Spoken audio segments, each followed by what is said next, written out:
தளபதி விஜய், நான் சிஎம் விஜய் சொல்லலை, தளபதி விஜய் அதாவது நடிகர் விஜயை சொல்கிறேன்.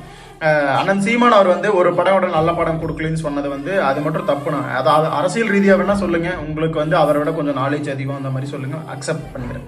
பட் வந்து மூவிஸ் வைஸ் வந்து அவர் ரொம்ப நிறைய நல்ல படங்கள் கொடுத்துருக்காரு. நல்ல படங்கள் கொடுக்காம நிறைய ஃபேமிலி ஆடியன்ஸை வந்து அவர் வந்து தேட்டருக்கு வர வச்சிருக்க முடியாது. அதாவது நல்ல படங்கள் நீங்கள் சோசியல் மெசேஜ் அப்படின்னு எடுத்து சொல்கிறீங்க அப்படின்னா மெர்சல், கத்தி, துப்பாக்கி, சர்க்கார் இந்த மாதிரி வந்து நிறைய வந்து சோசியல் அவேர்னஸ் பேசியும் இருக்கார் படத்தில்.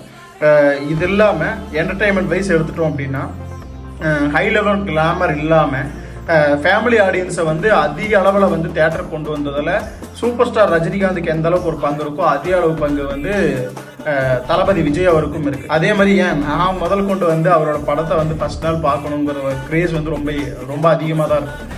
எந்த அளவுக்கு இருக்குன்னா, இப்போ தலைவா படம் ரிலீஸ் ஆகுது, இங்கே ரிலீஸ் ஆகலை, கேரளாவில் மட்டும் ரிலீஸ் ஆகுது. அந்த ஃபஸ்ட் நாள் போயே ஆகணும்னு சொல்லி இங்கேருந்து கிளம்பி போய் பார்த்தோம். அந்த ஃபஸ்ட் நாள் பார்க்குற கிரேஸ் வந்து நிறைய பசங்களுக்கு நிறைய பேர்த்துக்கு குறையாத அளவுக்கு இருக்கிற ஒரு நடிகர் அவர். அதனால தான் அவர் வந்து உச்ச நட்சத்திரமானார். உச்ச நட்சத்திரம் மூலயமா தான் இன்னைக்கு வந்து சிஎம்மாக உட்காந்துருக்காரு. அந்த விஷயத்துல எல்லாம் வந்து நடிகர்ல அவரு